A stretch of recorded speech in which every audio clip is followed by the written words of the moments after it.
네, 제가 최근에 교회로 차를 타고 나오고 있던 중에 라디오에서 한 이야기를 듣게 되었습니다. 이 이야기는요, 2014년도 얼라이브 인사이드라는 다큐멘터리를 통해서 소개된 한 연구를 소개하는 이야기였는데요. 이것은 치매 노인들을 대상으로 하는 연구였다고 합니다. 이 연구를 할 때 치매 노인들의 가족들을 먼저 불렀습니다. 그 자녀들에게, 그리고 이 치매 노인이 젊은 시절에 들었던 노래, 그리고 혹은 젊은 시절에 즐겨 들었던 노래가 무엇인지를 물어보았습니다.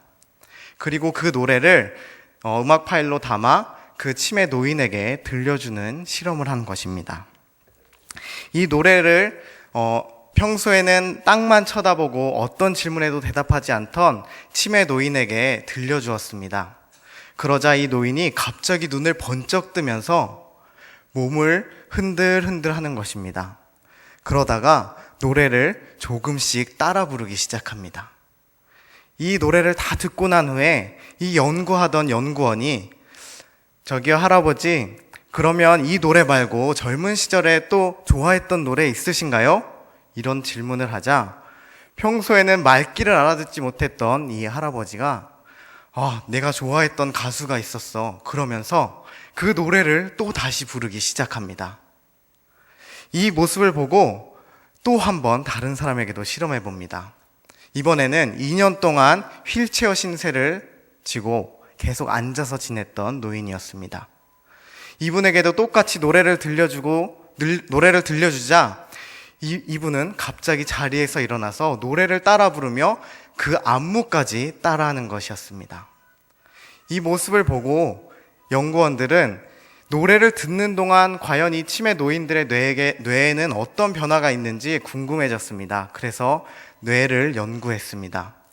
그러자 이 노래를 듣는 동안 이 치매 노인들의 뇌가 잠시 동안 젊은 시절의 뇌로 뇌파가 돌아가는 것을 확인했다고 합니다. 그래서 이 연구의 결과는요, 치매 노인들에게만 좋다 이 이야기를 하는 것은 아니고, 우리가 젊은 시절을 떠올리게 하는 무언가가 있다면, 그래서 뇌가 젊은 시절로 착각을 일으키게 하는 무언가가 있다면 우리의 기억력과 치매를 예방하는 데 도움이 된다라는 연구 결과를 발표하게 된 것입니다. 저는 운전 중이었지만 이 이야기를 듣고 나는 기억력 하나는 걱정하지 않아도 되겠다, 이런 생각을 했습니다.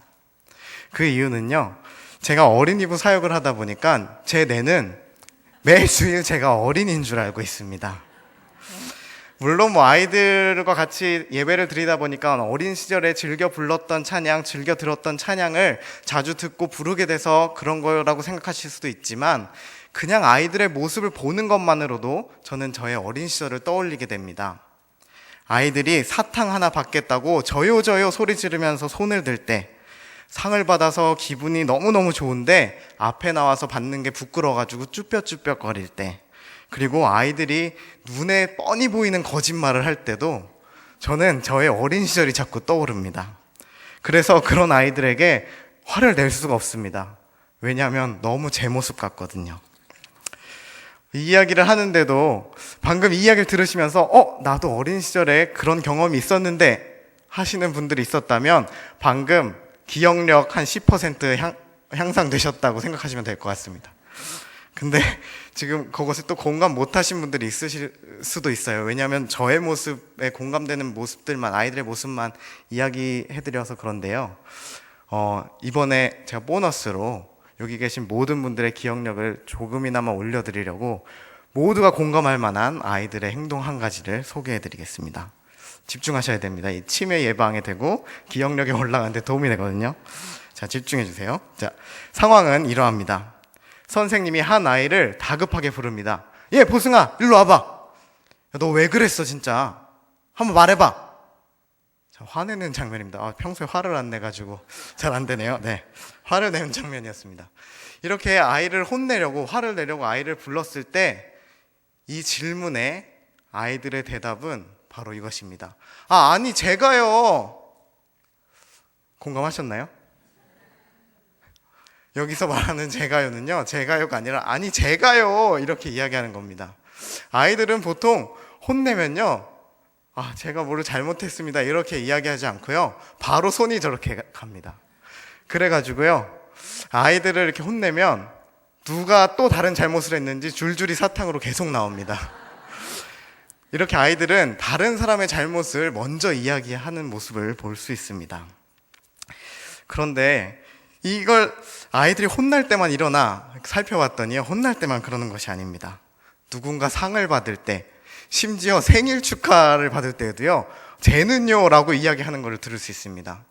생일 축하할 때 쟤는 왜 8월에 태어나서 선물을 받아요, 이런 이야기를 하고 싶은 건지 그냥 말의 시작은 쟤는요로 시작을 합니다. 왜 아이들은 이렇게 쟤는요 이야기를 할까요? 세상은 지금 개인주의 시대라고, 그래서 서로 다른 사람을 신경 쓰지 않는다고 이야기하는데요, 우리 어린이부 아이들은요 그것과 무관한 것 같습니다. 다른 사람을 어찌나 신경을 쓰든지, 심지어 아이들의 모습을 보면 다른 사람이 없으면 어떻게 사나 싶을 정도로 쟤에 대한 이야기를 선생님들에게 많이 이야기하는 것을 볼 수 있습니다. 그렇게 이야기했지만 사실 이건 또 제 모습이기도 하죠. 제가 군 생활할 때요, 이 쟤는요가 없었으면 아마 군 생활 포기하고 나왔을지도 모릅니다. 어떻게든 나오려고 했겠죠. 힘든 훈련을 받을 때 저는 한 사람의 타겟을 잡았습니다. 우리 중대에서 제일 힘이 약해 보이고 몸도 약해 보이는 한 친구를 타겟으로 잡습니다. 그 친구가 이 힘든 훈련을 해내면요, 그 친구를 보면서 내가 쟤보다 못하면 사람들이 나한테 손가락질 하겠지? 우리 중대에 있는 다른 병사들이 나에게 손가락질 하겠지? 이런 생각이 들어서 죽을 힘을 다해서 그 훈련을 해냈습니다. 그렇게 하다 보니 2년이 지나서 전역할 수 있게 되었습니다. 이처럼 이런 제가 다른 사람이 없으면, 내가 상대를 하는 그 대상이 없으면 이 세상을 정말 이겨낼 힘이 있을까 싶을 정도로 우리는 때로 쟤라는, 다른 사람이라는 목표를 정해놓고 살아가는 것 같습니다. 근데 저만 이러면 좀 억울해가지고 지금 이 얘기를 꺼내는데요, 다른 분들에게 이야기를 물어보기 전에 성경책에서 또 쟤에 이렇게 관심을 보이는 한 인물을 찾아내서 저는 좀 안심을 하고 이렇게 또 말씀을 전하게 되었습니다. 그 인물을 한번 소개해 드리겠습니다. 그 인물은요, 바로 이스라엘의 첫 번째 왕으로 하나님께서 기름 부어 세워주신 바로 사울입니다. 사울은 왕으로 기름 부어 세워짐을 받기 바로 전에 사무엘이 먼저 미스바로 백성들을 다 불러내었습니다. 그리고 이 사울을 처음으로 소개하는 자리를 마련했습니다. 이때 사울은요, 단번에 앞으로 나서지 않았습니다. 짐더미 뒤에 비굴하게 숨어 있는 모습을 보입니다. 이것은 사울의 많은 걱정과 근심이 있었음을 나타내는 본문인 것 같습니다. 사울은 다른 사람이 나를 어떻게 볼까? 겨우 나 따위를 왕이라고 생각은 해줄까? 이런 생각을 했을 것 같습니다. 그런 걱정들 때문에 사람들 앞에 나서지 못한 것입니다. 그것뿐만이 아닙니다.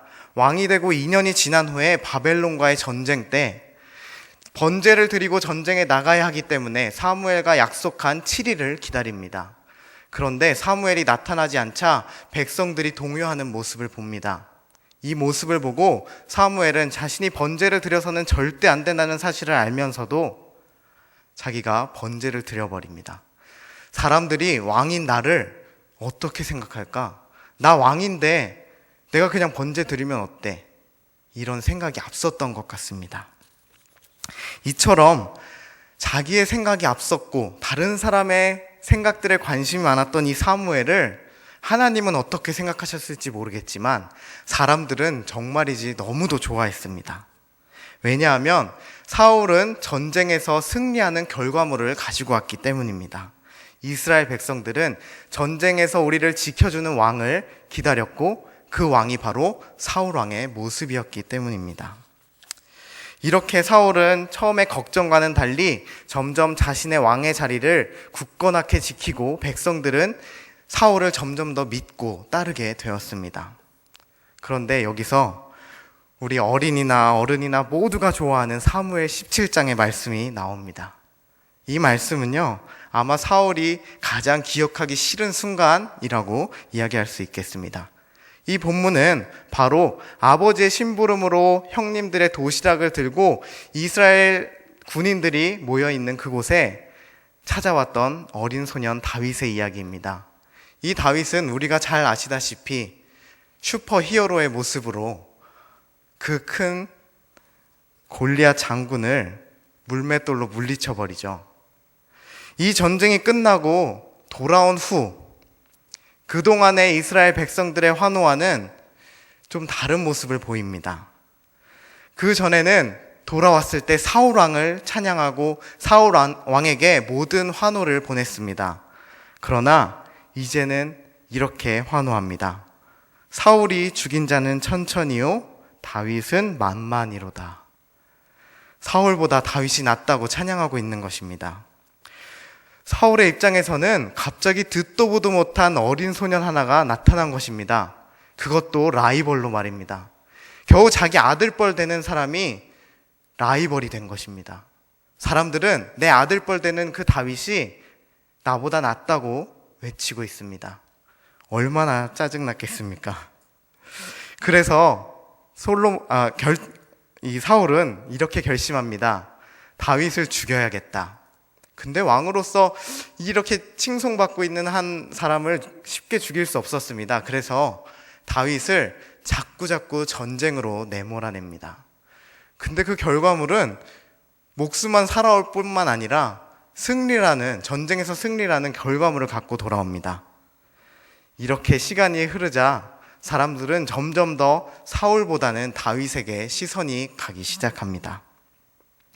그러자 하나님을 바라보고 하나님께서 기름 부어주신 왕이었던 이 사울은 자신이 하나님께서 주신 자리가 왕의 자리가 하나님께서 주셨다는 사실을 까마득하게 잊고 내가 나의 힘으로 이 왕의 자리를 지켜나가야겠다고 점점 더 결심하게 되는 것입니다.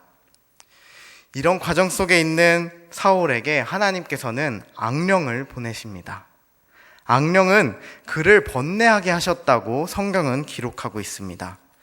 이후 성경을 더 읽어보면요, 악령으로 인해 사울은 정말 미친 사람처럼 행동하는 것을 볼 수 있습니다. 뭐에 미친 사람이냐면요, 바로 다윗을 죽여야겠다라는 생각에 미친 사람입니다. 여러분, 뭐에 미치면 뭐가 돌아가는지 아십니까 혹시? 뭐가 돌아가죠? 눈이 돌아가죠. 이게 어린이부였다면요, 제가 또 바로 이렇게 눈을 돌리면서 이게 흰 눈을 보여드렸을 텐데, 제가 여기서 그렇게 하면 다들 또 그게 너무 충격적으로 기억에 남아서 오늘 설교 하나도 기억 안 날까봐 제가 눈을 뒤집지는 않겠습니다. 네, 어쨌든 눈을 이렇게 뒤집으면 하나님 감사합니다 하고 하늘을 바라보고 하늘에 계신 하나님을 바라봤으면 참 좋았을 텐데요, 사울은 눈이 뒤집혔는데도 다윗을 어떻게 하면 죽일 수 있나 다윗만 바라봅니다. 사울은 하나님의 보는 눈은 완전히 사라지고 이제는 다윗만 바라보는 눈만을 갖게 된 것입니다. 사실 이전의 사울의 모습은요, 하나님과 사람 사이에서 머뭇머뭇하는 평범한 그냥 약간 부족한 사람의 모습은 아니었나 생각됩니다. 바벨론과의 전쟁에서 7일을 기다렸던 모습을 보면 분명히 하나님을 신경 쓰기는 썼습니다. 그러나 결정적인 순간에 백성들이 동요하는 모습을 보자 머뭇머뭇하다가 사람에게 시선이 더 돌려지는, 우리가 나도 그럴 수 있겠다라고 인정이 될 만한 그런 약간은 부족하지만 평범한 보통 사람의 모습입니다.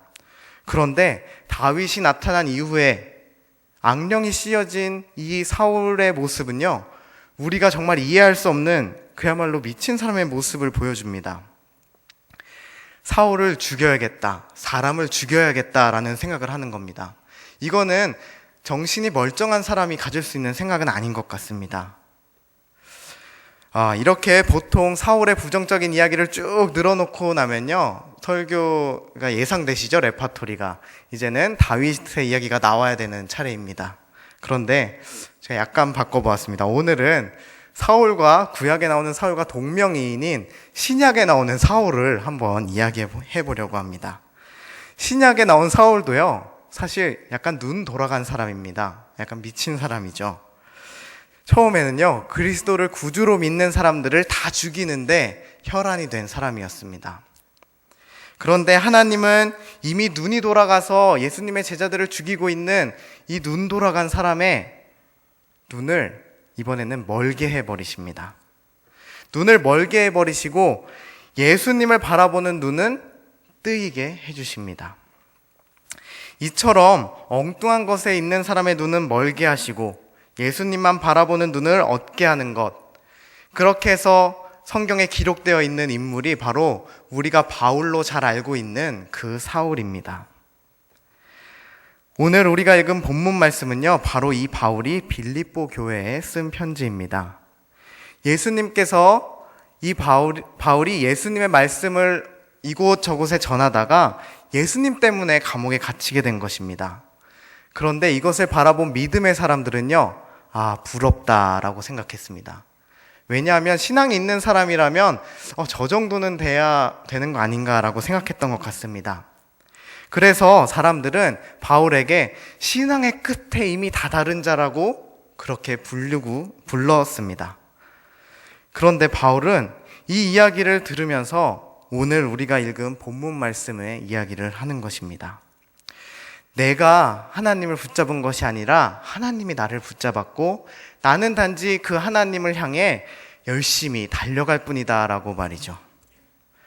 바울은 이렇게 사람들이 자신을 바라보는 시선들에게 오히려 나를 바라보지 말고 하나님을 바라보라고 이야기합니다.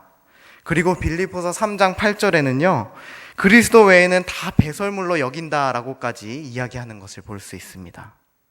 사실 이때 바울은 자신이 입을 옷도 변변치 않아서 자신이 세운 교회들에게 나의 옷 좀 가져다 달라, 나 입을 옷 좀 가져다 달라 라고 이야기해야 되는 상황에 있었습니다. 그럼에도 불구하고 하나님만으로도 넉넉한 것이 무엇인지를 보여주는 그런 모습을 우리는 찾아볼 수 있습니다. 그리고 또 바울은요, 자신이 열심히 힘들여서 세웠던 교회들도 과감히 떠나는 모습들도 우리가 성경을 통해서 볼 수 있습니다.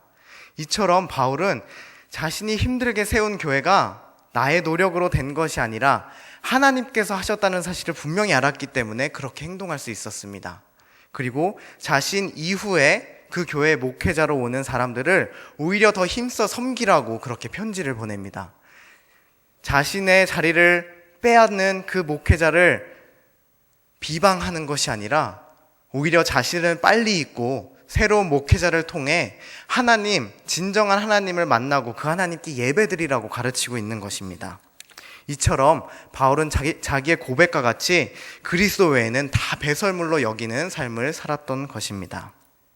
자, 이제 우리의 삶을 한번 돌아보려고 합니다. 우리는 신앙이 좋은 사람이 되는 것을 보통 목표로 삼고 살아갑니다. 이것은 우리 아이들에게도 우리가 적용시켜 버립니다. 그래서인지 말씀 암송을 더 잘하는 어린이, 예배를 잘 드리는 어린이, 성경 교육에 열심히 참여하는 어린이가 마치 좋은 신앙을 가진 어린이로 보고 칭찬해 주는 경향이 있습니다. 그런데 이런 교육 속에서 자라난 어린이들이 어른이 되어서도 이 구조를 벗어나지 못하는 것 같습니다. 그래서 교회를 오래 다녀 성경 지식과 교회 문화가 익숙해진 사람들이 누군가 교회에 처음 나온 사람, 교회를 오래 쉬다가 다시 나온 사람, 혹은 다른 교회에 다니다가 타 교단에 다니다가 우리 교단, 우리 교회로 온 사람들을 만나면 내 신앙이 조금 더 위에 있는 것 같은데? 라는 생각과 함께 나의 신앙에 대한 확신과 안정감을 그곳에서 찾습니다. 그래서 내가 소속되어 있는 공동체에 성경 지식이나 교회 문화가 나랑 비슷한 사람이 나타나면 요거는 약간 애매해집니다. 나보다 부족한 사람들이 있을 때는요, 마음이 편안해지지만 나랑 비슷하거나 나보다 약간 위에 있는 사람이 나타났을 때는 갑자기 불안해지는 것입니다. 이거는 마음을 숨기는데 정말 왕초보인 우리 어린이부 아이들을 살펴보면 더 확실히 알 수 있습니다. 우리 어린이부 아이들은요, 29개의 가족으로 반을 나누어서 구성되어 있습니다. 각 가족당 1학년부터 6학년까지 8명에서 10명의 아이들이 섞여서 가족 모임을 하고 있는데요. 이 성경 공부하는 시간에 아이들은 자기가 아는 성경 지식과 또 배워야 되는 내용들에 대해서 열심히 이야기합니다. 그런데 어느 날 새 친구가 어린이부에 등록합니다. 이 아이는 교회를 처음 나온 아이가 아니라 이미 다른 교회에서 성경 지식을 많이 습득하고 있는 아이가 온 것입니다. 이 아이가 한 가족으로 들어갑니다. 그러면 갑자기 분위기가 달라집니다. 그 아이와 특히 나이가 똑같은, 그런데 성경 지식도 비슷하게 알고 있는 교회에 오래 다닌 아이는 특별히 더 긴장합니다. 왜냐하면 저 아이 때문에 내가 받을 사랑, 내가 받을 주목을 빼앗길까 봐 두려운 것입니다. 사실 교육하는 입장에서는요, 이런 현상이 발견되면 정말 땡큐입니다. 왜냐하면 이것을 이용해서 아이들을 선의의 경쟁이라는 이름으로 다 이렇게 컨트롤하기 좀 좋아지기 때문입니다. 이 아이들의 경쟁을 불러일으켜 이 아이들이 조금 더 크게 예배드리고 찬양하고 기도도 더 열심히 하고 선생님 말씀도 잘 듣게 만들 수 있습니다. 저도 그렇게 교육받았고 지금의 아이들도 그렇게 교육받고 있습니다. 그런데 그런 모습을 살펴보면서 교역자로서 저는 이것을 또 다시 곰곰이 생각해 보게 되었습니다. 과연 학교에서 그리고 사회에서 가르쳐 주었던 이 경쟁을 우리 아이들에게 교회에서마저 가르치는 게 맞나라는 생각을 하게 된 것입니다. 과연 신앙에서 이 경쟁을 시키는 것, 신앙의 레이스에 경쟁을 한다는 것이 하나님이 보시기에 옳은 것인가 라는 생각이 든 것입니다. 하나님께서 구원하는데 순위를 매겨서 구원하나요? 우리를 사랑하는데 자, 너는 1위, 2위, 3위, 야, 너는 100위 뭐 이렇게 해서 서열을 매기시나요? 그렇지 않습니다. 하나님은 믿는 자를 모두 사랑하신다고 분명히 말씀하셨습니다. 믿는 자에게 모두 구원을 베푼다고 말씀하셨죠. 그렇기에 우리가 이렇게 종교개혁을 해서 우리의 개신교가 나온 것 아닙니까? 믿음만으로 구원을 받는다는 사실 때문에 우리 종교개혁이 일어난 거잖아요. 그런데 그렇게 말하는 우리가 아이들에게 자꾸 경쟁을 이야기합니다. 특별히 지난 7월 말에 있었던 어린이부 여름 성경 캠프 때는요, 하나님 나라라는 주제로 성경 캠프를 진행했는데요. 아이들에게 여러 가지 질문을 해보니까 참 아이들이 경쟁 속에서 하나님 나라에 들어간다고 생각하는 아이들이 너무나도 많은 것 같았습니다. 그것이 안타까워서 우리는 성경 캠프 때 아이들에게 하나님 나라에 들어가는 것은 어떤 경쟁을 통해서 레이스에서 승리한 1, 2, 3등만 하나님 나라에 들어가는 것이 아니라 하나님을 믿는 믿음을 굳게 지킨 사람은 모두가 하나님 나라에 들어갈 수 있다는 사실을 다시 한번 알려주었습니다. 하나님 나라에 들어가는 데는요, 상대평가가 아닙니다. 절대평가만이 있을 뿐입니다. 하나님을 믿는 믿음, 그런데 이것마저도 내가 어떠한 노력으로 성취한 것이 아니라는 사실은 다 아시죠? 요한 1서에 나온 것과 같이 우리가 하나님을 사랑한 것이 아니고 하나님이 우리를 먼저 사랑하사 우리를 죄에서 속하기 위해서 화목제물, 즉 예수님을 우리에게 보내주셨다고 기록하고 있습니다. 우리가 하나님을 선택한 것이 아닙니다. 우리가 교회를 선택한 것도 아닙니다. 교회를 다니는 것, 그리고 내가 하나님을 믿고 있는 것이 다 하나님께서 이미 나를 선택하셔서 나에게 거저 주신 거라는 사실을 우리는 이미 알고 있습니다. 그러면서도 우리는 신앙의 레이스, 내 신앙을 성숙하기 위해서라는 핑계로요, 자꾸 내가 신앙에 무언가를 노력해야 된다고 생각하며 살아갑니다. 어릴 때 그렇게 교육받아서 그런지 저도 지금까지도 그렇게 살아갑니다. 말씀을 안 읽으면 뭔가 하나님이 나에게 벌을 내릴 것만 같고, 기도를 열심히 안 하면 나는 구원을 못 받은 것 같고, 그래서 몇몇 성도님들에게, 그리고 아이들에게 당신은 구원을 받았습니까? 라고 물어보면 아직은 좀 확실하지 않습니다. 뭐 이렇게 이야기합니다. 뭔가 해야지 구원을 받는다고 생각하기 때문에 자신이 없어지는 것 같습니다. 그런데 우리는 알고 있지 않습니까? 그런 것이 다 필요 없다는 사실을 말이에요. 오직 하나님께서 이미 나에게 이렇게 교회에 나와서 하나님께 예배를 드릴 수 있게 해주셨다는 사실이 이미 나를 붙잡았다는 사실을 믿으시기 바랍니다. 그것만으로도 충분히 이미 우리는 구원받은 자라는 사실을 당당하게 이야기할 수 있는 우리 모두가 되었으면 좋겠습니다. 여러분, 만약에 구약에 나오는 사울이요, 신약에 나오는 사울을 만났다면 어땠을까요? 다윗을 미워한 것보다 더 아마 미워했을 겁니다. 왜냐하면 사람들이 줄줄줄 따랐기 때문입니다. 그럼 구약의 사울이 복음서에 나오는 인간으로 나온 예수님을 만났다면 또 어땠을까요? 그거는 정말 싫어도 정말 싫어서 죽이는 걸로 이렇게 해결되지 않을 정도로 싫어했을 것 같습니다. 왜냐하면 예수님은 그야말로 모든 사람의 이목을 집중시키는 슈퍼스타였으니까요. 이런 사울의 모습처럼요, 사실 나보다 뛰어나고 누군가 주목받는 사람이 내가 있는 공동체에 나타난다는 사실은 사실 좀 불편하고 그런 거는 사실입니다. 아마 우리 성도님들도 내가 있는 공동체, 특히나 내가 이목을 집중받는 공동체 안에 있을 때 누군가 다른 사람이 들어와서 나의 이 이목을 끄는 것을 빼앗아 간다면 얼굴은 웃고 있지만 마음속은 화가 들끓고 우는 얼굴을 하고 있을 수도 있습니다. 네, 맞습니다. 그게 바로 사울을 비롯한 우리 모든 사람들의 모습이 아닐까 생각됩니다. 그러나 저는 이렇게 말씀드리고 싶습니다.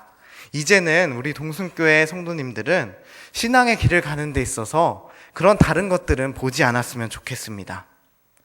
오직 그냥 하나님만 목표로 삼고 무슨 일이 있든 하나님만 바라보며 나아갔으면 좋겠습니다.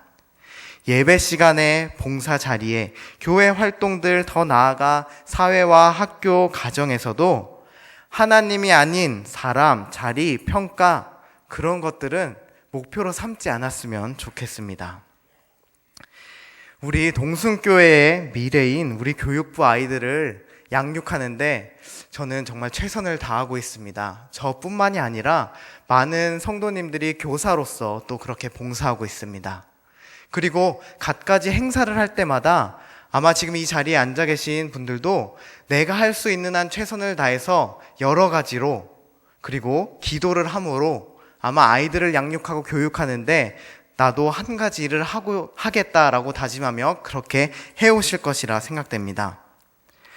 그런데 이런 이야기를 듣고 있는데도 나는 그렇게 안 하고 있었는데 라고 생각이 드시는 분들이 있다면, 네, 저는 이 어린이부 교역자로서 이제 내년에 교사로 지원해 주십시오, 이 얘기를 하려는 것이 맞기도 하지만 사실 아닙니다. 지원해 주시면 감사하고 반가이 맞이하겠지만 그런 이야기를 하고자 이런 이야기를 꺼낸 것은 아닙니다. 그런 분들에게도 이미 성도님께서 우리 어린이부 아이들을 위하여, 우리 교육부 아이들을 위하여 이미 교육의 자리에 나가고 계시다고 말씀해 드리고 싶어서 이 이야기를 꺼냈습니다. 그 이유는요, 우리가 하나님을 바라보고 내 신앙을 지켜나가는 것만으로 이미 우리 아이들을 교육하고 있다는 사실을 우리 성도님들이 알았으면 좋겠습니다. 지금 우리 모두는 이미 신앙의 레이스를 달려나가고 있습니다. 물론 이 신앙의 레이스를 달리다 보니 처음에는 하나님을 보고 열심히 달렸는데 내 옆에서 쫓아오는 사람, 내 뒤에서 나를 바싹 쫓아오고 있는 사람, 혹은 이제는 나를 추월해서 나보다 한 걸음 앞에서 신앙의 레이스를 달려가고 있는 사람들이 신경 쓰여 하나님을 바라보는 것을 잠깐 잊으신 분들이 있을 수도 있습니다. 그러나 걱정하지 마십시오. 지금 말씀을 통해서 하나님이 이야기하고 계십니다. 돌아오라고, 나를 바라보라고 말씀하시는 것입니다. 이렇게 우리가 하나님을 보고 나의 신앙 레이스만 집중해서 열심히 최선을 다해 달려나간다면요, 하나님께서는 분명히 그 신앙인에게 축복을 주실 것입니다. 그 축복은 바로 믿음의 선물이라는 축복입니다. 이 선물이요, 나에게도 주어지지만 나의 자녀, 나의 다음 세대에게 바로 전해지는 축복이 있는 것입니다. 그래서 제가 아닌 하나님의 목표를 보고 달려가는 그 신앙의 레이스 끝에는요, 하나님께서 기다리시고 하나님께서 축복을 들고 기다리고 계십니다. 그래서 우리에게 수고했다, 잘했다 말씀하시면서 우리에게 그 축복의 선물과 함께 위로해 주실 것입니다. 우리 이제는 눈을 들어 하나님만 바라봅시다. 그러면 하늘 위로가 우리 성도님에게 분명히 있을 것입니다. 그리고 그 위로 후에는요, 아래로 믿음의 선물이 우리 아이들에게, 우리 자녀들에게 이어져서 우리 자녀들에게까지 그 믿음의 축복이 이어질 것입니다. 그렇게 될 것을 기억하며 오늘 말씀을 기억하며 나아갔으면 좋겠습니다. 우리의 표대는 다른 것이 아니다. 죄도 아니다. 단지 하나님뿐이다. 이 사실을 기억하는 우리 성도님들 되셨으면 좋겠습니다. 기도하겠습니다. 하나님, 우리를 사랑하셔서 우리에게 믿음을 주셔서 감사합니다. 우리가 열심히 신앙의 길을 달려가다가 우리가 표대로 세우고 바라보던 하나님을 점점 잊게 되었습니다. 그래서 우리의 눈이 가리워졌습니다. 하나님, 지금 이 시간 우리의 이 가리워진 눈을 열어주시옵소서. 우리가 다시 하나님만을 바라보며 신앙의 레이스를 달려가겠습니다. 우리의 이 신앙의 레이스에 성령님이 오셔서 도와주시옵소서. 이 모든 말씀 우리의 단 하나의 표대이신 예수 그리스도의 이름으로 기도합니다. 아멘.